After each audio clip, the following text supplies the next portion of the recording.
Hi everyone, it's Darlene and welcome back for another card video. Today's card uses a die that I've used before. It's called the Basketweave Cutting Plate by Tailored Expressions. I'm also using the Garden in Bloom set by Stampin' Up. This die fits just inside a piece of A2 cardstock. You can see it here, so I'm going to run it through my Big Shot.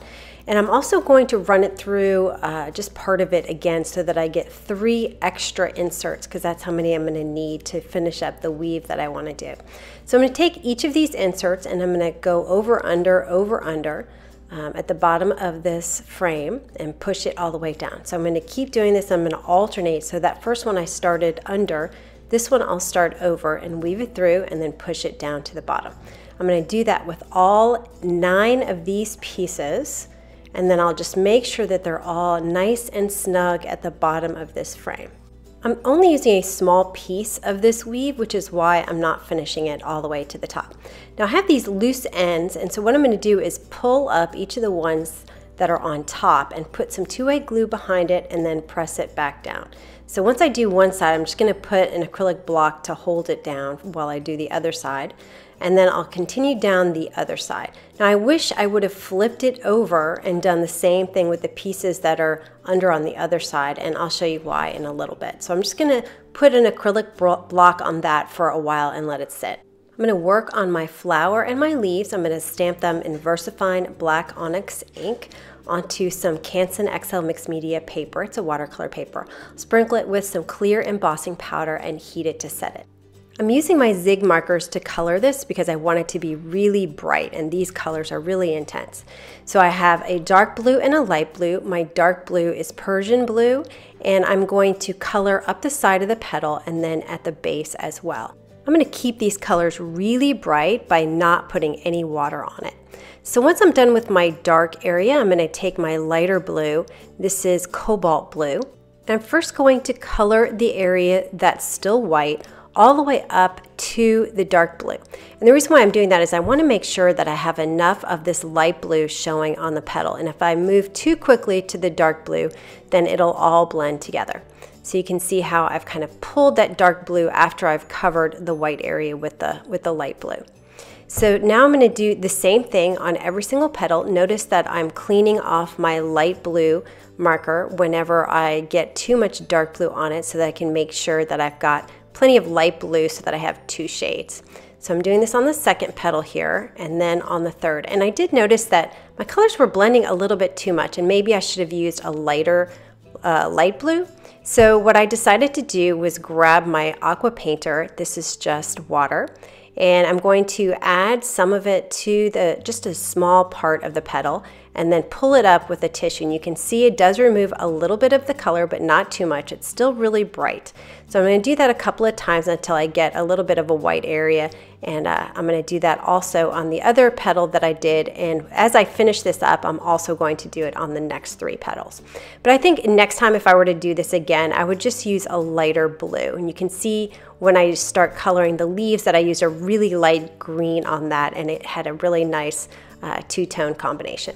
I'm going to finish up these last few petals the same way. I always like to have my coloring be very methodical, so I apply the same technique to every single petal, and in the end it always works out. Alright, so finally I've got my water pulling up a little bit of that color, and I'll be done with the blue, so I'm going to set that off to the side to dry before I do the center. For the greens, I'm using May green and pale green. This is the darker green, it's the May green. I'm going to put a little bit at the bottom, and then I'll draw a line up the middle, and then I'm going to just really quickly fill in the rest with this pale green. I'm not going to spend too much time coloring it because otherwise the 2 colors will blend together and I'll end up with 1. So I'm just barely coloring that pale green, just really filling it in and barely touching that May green when I'm finished. When I'm finished with these leaves, I'm going to move back to my blue flower. I have lemon yellow and bright yellow. This is a really small area, so I'm just going to put a little bit of this bright yellow along the edge and then fill the rest in with the lemon yellow. Again, not spending too much time blending because I want it there to be 2 distinct colors. My final step is a white gel pen. I just wanted to add something a little more interesting to the flower, just to have a little bit more texture. So I'm going to flick upward with my gel pen, and it kind of gives more of a sketchy look. I'm just using a few flicks and they're not solid. They're very light, and some of them have kind of an empty middle, but I really wanted it to look that way. I wanted it to be very subtle. So I just went around and did it for all the petals. And now I'm going to cut all of these out with a scissor. And I'm going to move back to my basket weave. I'm just going to cut all the edges around that initial frame and then the top part where I stopped. Now there is a thin line right here on the edge because it's the edge of that kind of main frame, but it's a little bit different in size, so I'm going to cut that off as well. All right, now I have a piece of black cardstock. I'm just going to place it on top to measure how much mat I want. I just want a very thin mat, so I'll mark my lines with a pencil and run that through my trimmer. And then I'm going to put some tape runner on the back. And remember, I talked about how I wish I had flipped this over and glued the other side. This is why, because it wasn't completely secured, not all the pieces. But it was not a big deal. Once I put some tape on, I can just put it back into place. And I just did this on all four sides. And then I placed it on top of my black piece. I got my sentiment from the Artful Flower set by Simon Says Stamp. I'm going to stamp it onto some black cardstock with Versamark ink and then put some white embossing powder on it, and then I trimmed it up. Now I'm going to put some ATG tape runner on the back of my flower. You could also use glue, but I just felt like it would be cleaner to use some tape runner. So I'm just going to load the back with some tape and place my leaves. I'm going to use 3 of them, and I want them to be in between the petals. So I'm going to put one on one side, and then the other 2 I'm going to put together a little closer together on the opposite side of that one flower. So once I get them all positioned, they're sticking because I have that tape runner behind it. All right, now I'm going to adhere my friend sentiment across the weave and then trim off the excess. And then I'm going to take some Tombow Mono Multi Glue and put it over the leaves and then whatever petals are going to be on top of my basket weave, and then place it on top of that black strip.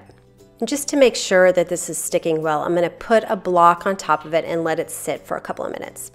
After it's dried, I'm going to put some Scotch foam. I'll put 3 strips on the back and adhere this to an A2 size card base Nina Solar White that's folded at the top.